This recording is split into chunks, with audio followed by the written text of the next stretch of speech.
તો યુપીના મેરઠથી પ્રધાનમંત્રી સંબોધન કરી રહ્યા છે. સીધા જઈએ ત્યાં. कल्याणजी, वीके सिंह जी,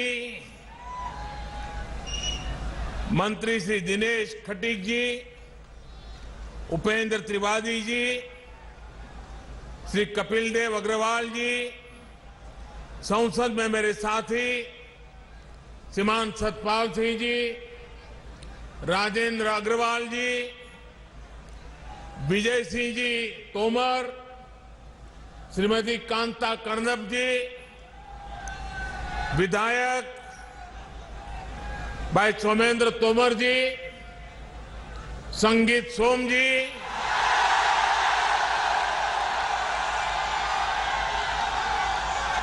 जितेंद्र सतवाल जी, सत्यप्रकाश अग्रवाल जी, मेरठ जिला परिषद अध्यक्ष गौरव चौधरी जी, मुजफ्फरनगर जिला परिषद अध्यक्ष बिरपाल जी, अन्य सभी जनप्रतिनिधिगण और मेरठ मुजफ्फरनगर दूर दूर से आए मेरे प्यारे भाइयों और बहनों, आप सभी को 2022 की बहुत बहुत शुभकामनाएं।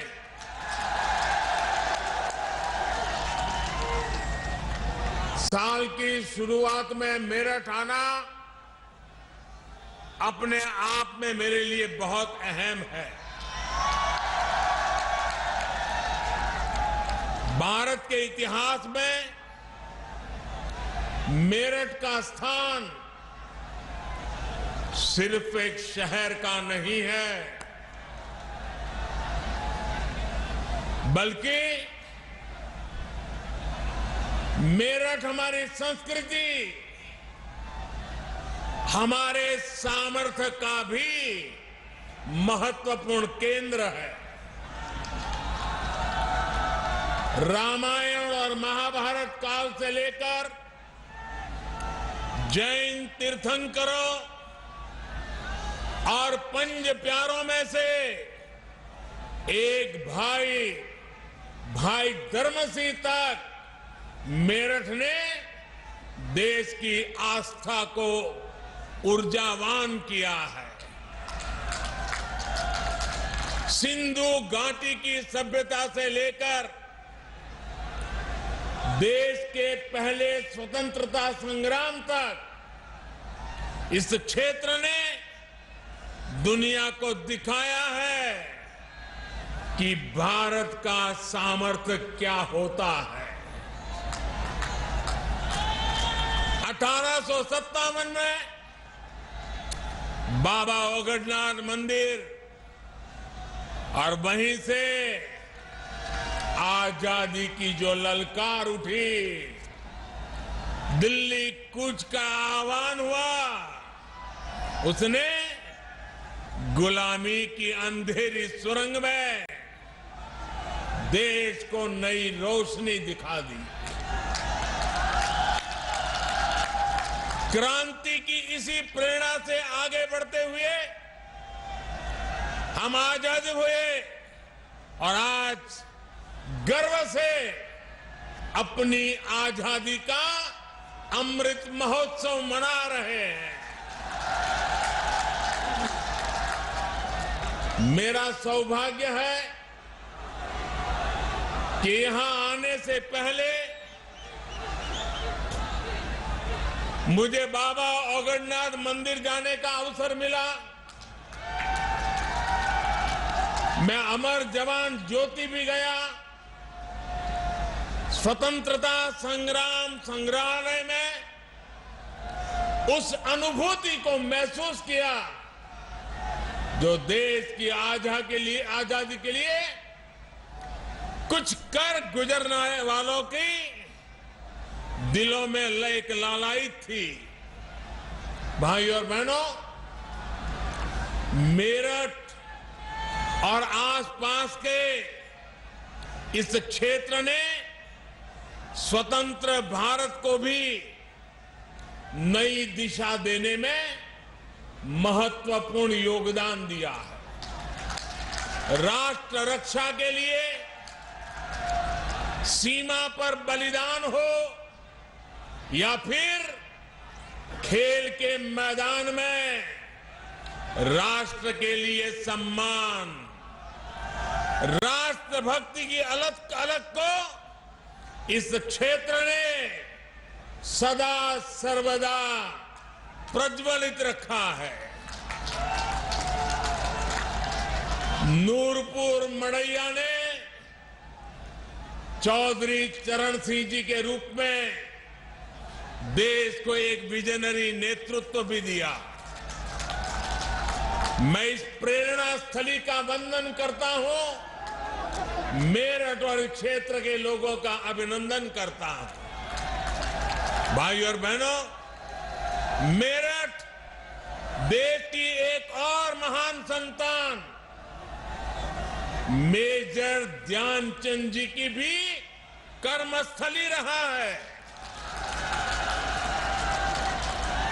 कुछ महीने पहले केंद्र सरकार ने देश के सबसे बड़े खेल पुरस्कार का नाम दद्दा के नाम पर कर दिया। आज मेरठ की स्पोर्ट्स यूनिवर्सिटी मेजर ध्यानचंद जी को समर्पित की जा रही है। और जब इस यूनिवर्सिटी का नाम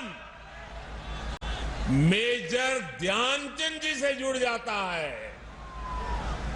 तो उनका पराक्रम तो प्रेरणा देता ही है, लेकिन उनके नाम में भी एक संदेश है। उनके नाम में जो शब्द है ध्यान, बिना ध्यान केंद्रित किए, बिना फोकस एक्टिविटी किए कभी भी सफलता नहीं मिलती है। और इसलिए जिस यूनिवर्सिटी का नाम ध्यानचंद से जुड़ा हुआ हो, वहां पूरे ध्यान से काम करने वाले नौजवान देश का नाम रोशन करेंगे, ये मुझे पक्का विश्वास है। मैं उत्तर प्रदेश के नौजवानों को यूपी की पहली स्पोर्ट्स यूनिवर्सिटी के लिए बहुत बहुत बधाई देता हूं। 700 करोड़ रुपए की लागत से बनने वाली ये आधुनिक यूनिवर्सिटी दुनिया की श्रेष्ठ स्पोर्ट्स यूनिवर्सिटी में से एक होगी। यहां युवाओं को खेलों से जुड़ी अंतर्राष्ट्रीय सुविधाएं भी तो मिलेगी। ये एक करियर के लिए, कैरियर के रूप में स्पोर्ट्स को अपनाने के लिए जरूरी स्किल्स का निर्माण करेगी। यहां से हर साल 1000 से अधिक बेटे बेटियां बेहतरीन खिलाड़ी बनकर निकलेंगे। यानी क्रांतिवीरों की नगरी, खेल वीरों की नगरी के रूप में भी अपनी पहचान को और सशक्त करेगी। साथियों, पहले की सरकारों से यूपी में, जब पहलों की सरकारें थी तब यूपी में अपराधी अपना खेल खेलते थे, माफिया अपना खेल खेलते थे। पहले यहां अवैध कब्जे के टूर्नामेंट होते थे, बेटियों पर फप्तियां कसने वाले खुलेआम घूमते थे। हमारे मेरठ और आसपास के क्षेत्रों के लोग कभी भूल नहीं सकते कि लोगों के घर जला दिए जाते थे। और पहले की सरकार अपने खेल में लगी रहती थी।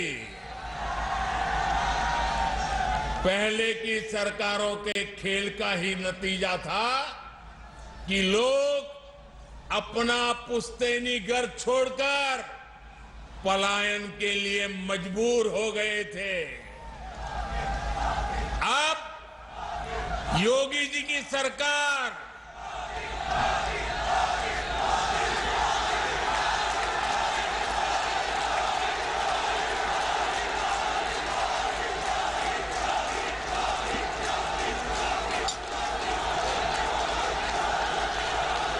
पहले क्या खेल खेले जाते थे, अब योगी जी की सरकार ऐसे अपराधियों के साथ जेल खेल रही है।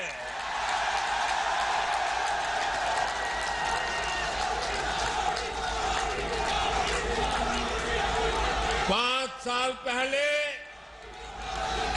इसी मेरठ की बेटियां